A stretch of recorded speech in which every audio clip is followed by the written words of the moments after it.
When you learn to really feel gratitude deep in your bones and your heart and soul and maintain that feeling, it changes the chemistry of your body. Don't know if you knew that. It causes your brain to trigger the release of endorphins, oxytocin, dopamine, and serotonin. All of those chemicals contribute to feelings of happiness and well-being, just like a hug from the person that loves you the most and you love the most, right? Nothing like it.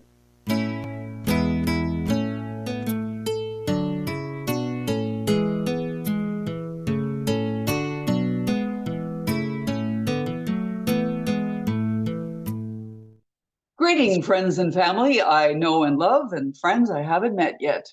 I'm Allison with Faith Squared Music. This is my third vlog video in what I hope will be a series of many. These messages are about helping folks understand how to use neuroplasticity, the brain's ability to change, for healing and happiness. This process is often called brain rewiring, and I am talking to you about it because I am a brain rewiring success story. After years of illness, including chronic fatigue, PTSD, a multitude of hypersensitivities, and a host of very difficult physical, mental, and emotional challenges and symptoms, I came back stronger than ever. So now I'm on a mission to help others create their own success stories. If you watched my two previous messages, you will see I am no longer camped near a noisy river, but safely at home, and more about how that happened later. Anyway, implementing my Christian beliefs into my brain rewiring journey was the key to my successful recovery. It has inspired me to share the beautiful harmony that exists between brain science and the teachings of Jesus Christ, because I really want to be a beacon of hope for anyone that is suffering like I was. The main focus of where I'm at in sharing all of that right now is the music I'm creating with my husband. I write the lyrics and he composes the music, then works his magic in our home recording studio, with both of us contributing vocals depending on the song. But in addition to sharing music and our fabulous website with volumes of helpful information and resources, that's faith-squared.com. There, did I do it? I also wanted to just talk to people. I know for myself, it's hard to find time and motivation to read everything I want to or ought to read. You might have similar thoughts about reading all the info that we have available on our website, because there's a lot.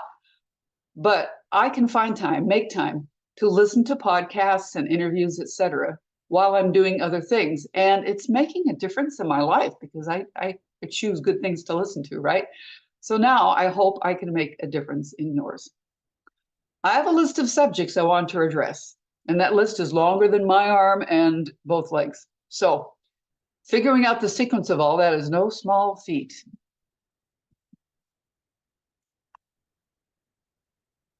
And I have no small feet. Padum-ching. Little unpaid advertisement for Skechers there. I do like their shoes. Okay, so my first vlog was about my Zeke epiphany. Zeke's the name of a dog we used to have. It's a unique perspective on fear and how a dysregulated limbic system can cause your brain to send you alerts about dangers and threats that are just perceived and not necessarily real, because your brain's trying to protect you.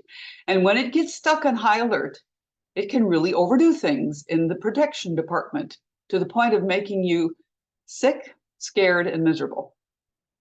In my second vlog, I talked about how seeing yourself as a victim and all of that ongoing gives away your power to do anything about it. And when it comes to rewiring your brain for healing, believing that you have the power to do so is a big deal. It's like at the heart of all this, right? So I hinted about sharing tools that will help you rewire your own brain so you can step into your power to do something about whatever's happening in your brain, heart, mind, life, body. And this video is about one of those many tools. Though I'm pretty sure it will turn into 2 videos and who knows how many more on the subject of gratitude, and that's okay. Oops, I gave you a little sneak peek. On our website, I've listed 14 scientifically proven principles of brain rewiring that are in harmony with the gospel of Jesus Christ. The first one on my list is, can you guess? Daily gratitude practices have transformative power. I believe in the power of repetition too, so I'm going to say it again. Daily gratitude practices have transformative power. Now, I'm not going to quote any of the bazillion studies or statistics about this. You can research all of that on your own. But what I will say is this. When you learn to really feel gratitude deep in your bones and your heart and soul and maintain that feeling, it changes the chemistry of your body. Don't know if you knew that. It causes your brain to trigger the release of endorphins, oxytocin, dopamine, and serotonin. All of those chemicals contribute to feelings of happiness and well-being, just like a hug from the person that loves you the most and you love the most, right? Nothing like it. Well, maybe there is. Okay.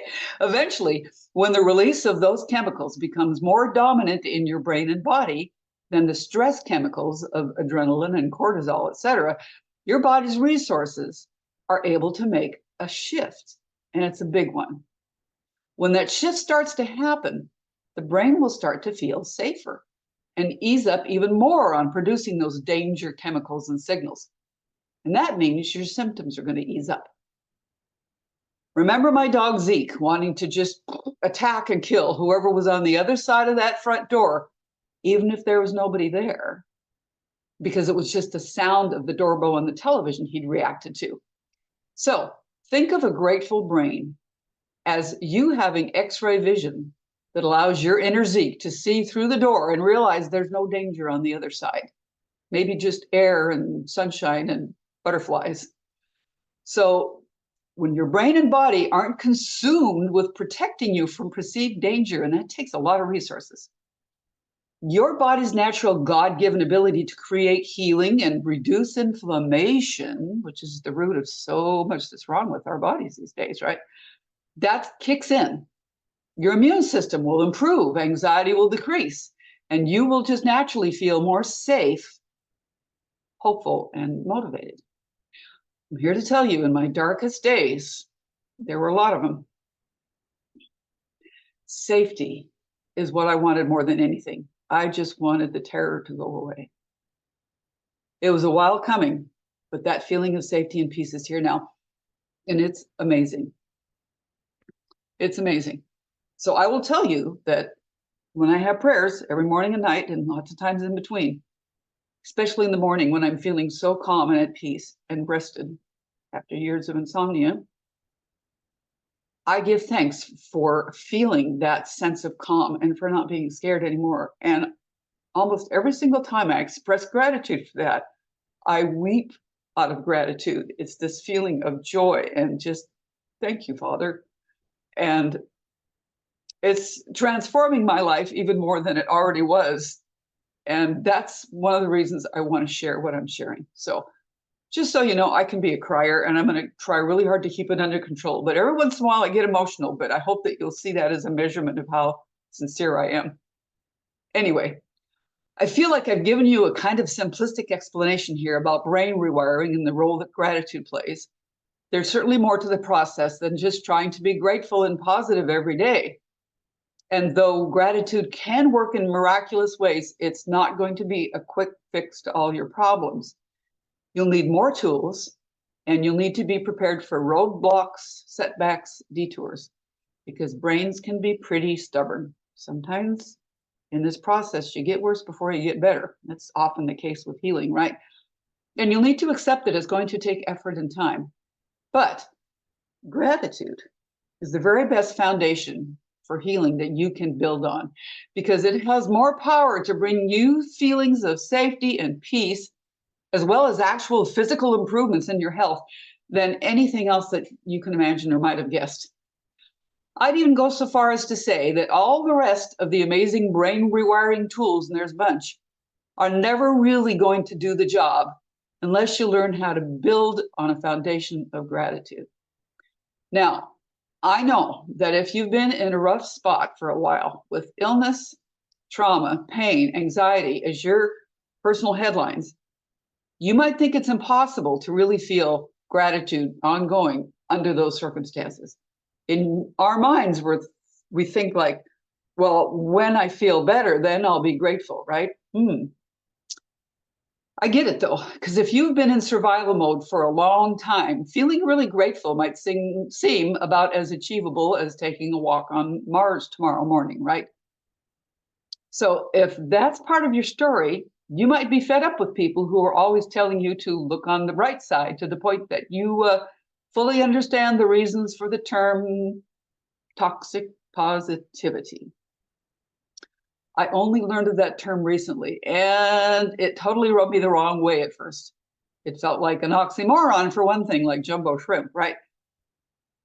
My dad was, among other things, an award-winning salesman for Earl Nightingale's success motivation programs built on the power of a positive mental attitude, PMA. So I have feelings of love towards that term, positivity, right? However, at the same time, my mom had a lot of challenges that I now can recognize as rooted in a severely dysregulated nervous system. And I saw how his approach of preaching this PMA gospel rubbed her the wrong way. And even though he was kind and never overbearing about it, it still didn't sit well. He tried very hard to help her from a place of love and encouragement, but she could just never embrace what he was offering. So in retrospect, I can see that she was probably feeling that his message lacked compassion and understanding and validation, right? There was an implication that if what was wrong with her, and there were a lot of real conditions and symptoms she was dealing with besides just anxiety, agoraphobia, she had rheumatoid arthritis, blah, blah, blah, blah, blah.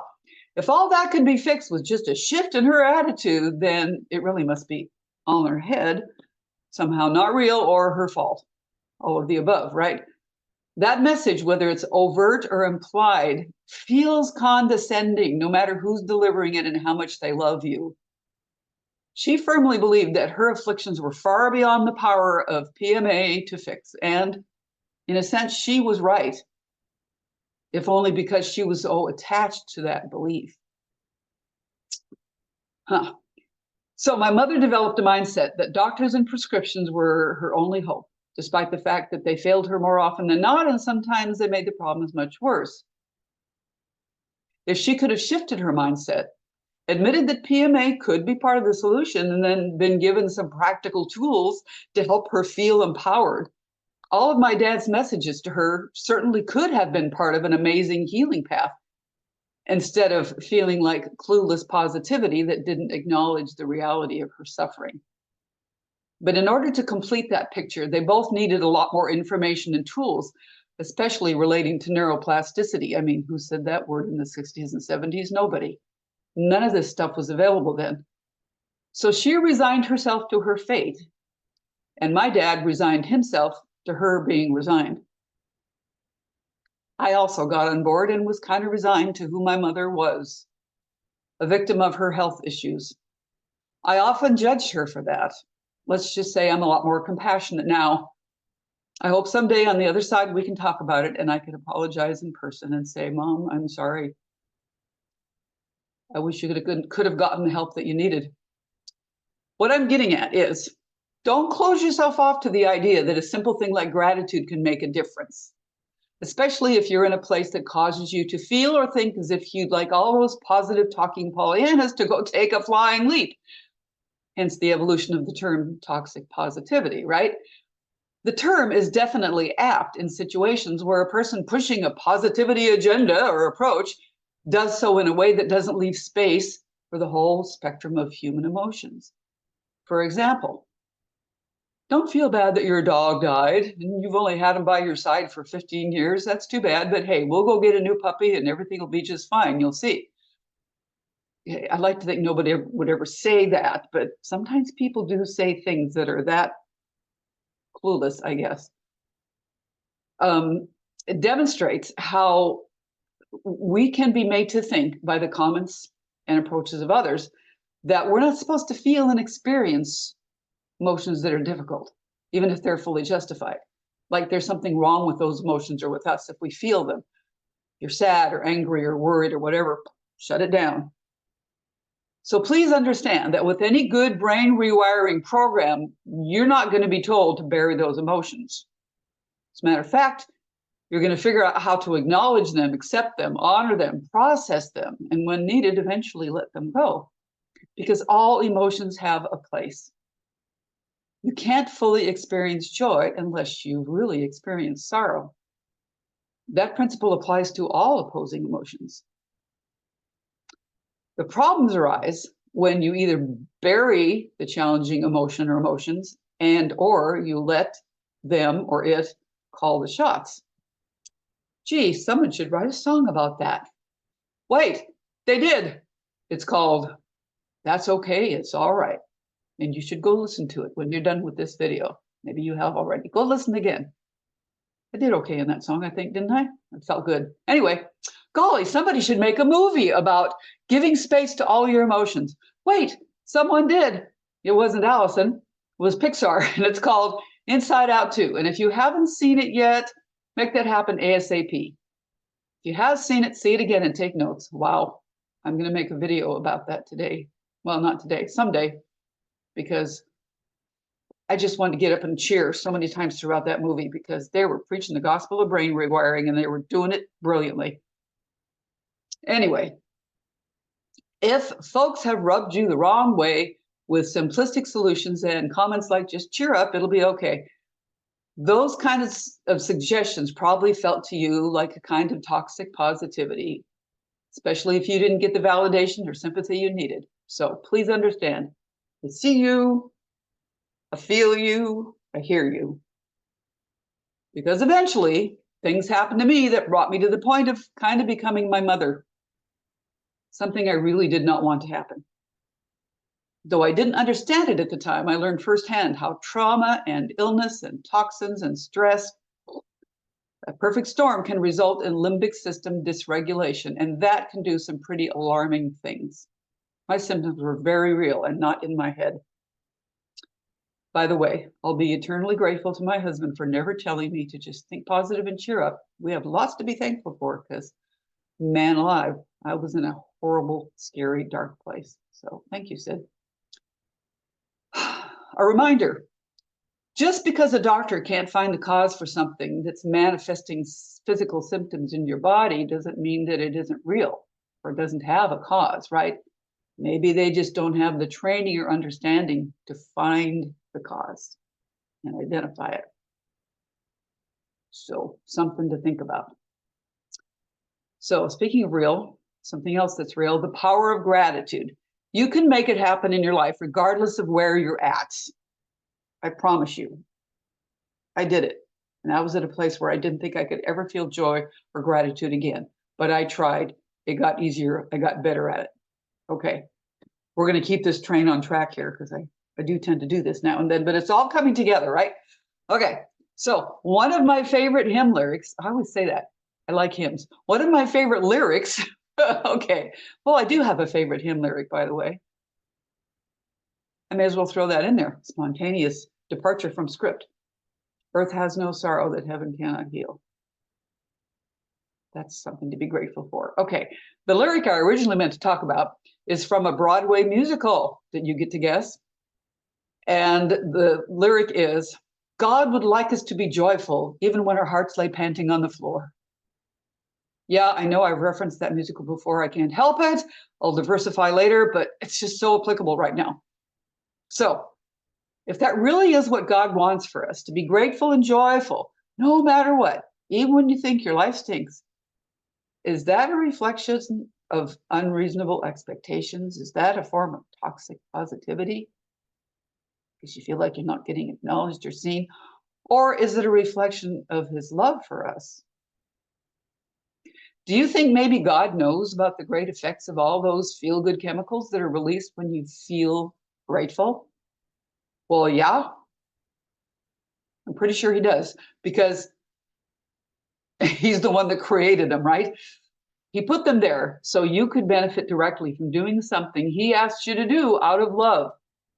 Maybe that was part of a plan to give you more motivation to keep on feeling grateful. I challenge you to go to Google the health benefits of gratitude. And if you don't believe God wanting us to be grateful and feel joy despite whatever's happening in our lives is coming from a place of love, what you learn on your search should change your mind. I mean, you've probably Googled your symptoms or conditions and gotten some pretty bad news, or at least some scary possibilities planted in your brain. How much better to Google something that's going to bring you good news? Speaking of good news, Philippians chapter 4, verses 4, 6, and 7. Rejoice in the Lord always. I will say it again. Rejoice. Do not be anxious about anything, but in every situation, by prayer and petition, with thanksgiving, present your requests to God. And the peace of God, which transcends all understanding, will guard your hearts and your minds, aka your brains, in Christ Jesus. That was the New International Version. What a promise. And with what we know about brain chemistry now, I'll be so bold as to say we understand a little bit better how that particular promise works. It was beyond all understanding 2,000 years ago, but we're starting to figure it out now. Oh, all those chemicals I talked about earlier. I want to mention some teasers in there about a couple of other tools I'll be talking about in the future, specifically prayer and meditation, coupled with expectations, as in learning how to meditate and pray with a true expectation of your prayers being answered beautifully by a loving God, and feeling gratitude for that answer before it even comes. This is powerful stuff. We're getting into quantum field things, which I haven't talked about at all yet, but will someday. Anyway, it's cool. And yeah, it was Fiddler on the Roof again, and the song is L'chaim, to life, L'chaim. Speaking of songs and gratitude, have you listened to All I Need Lives Here? It was our very first Faith Squared music song, created before we even knew what we were going to do with it or how we were going to share it. It sort of paved the way for the other songs, just like gratitude will pave the way for your healing. Have you sung along and tried to feel the words work on your heart? That's one of the main intentions of what we're doing here. How about the song Claiming My Blessings? There are some great messages about gratitude in both of those songs. Since they're already written, recorded, and available, I won't read the lyrics to you, but I'll encourage you to go listen and sing along and see what happens.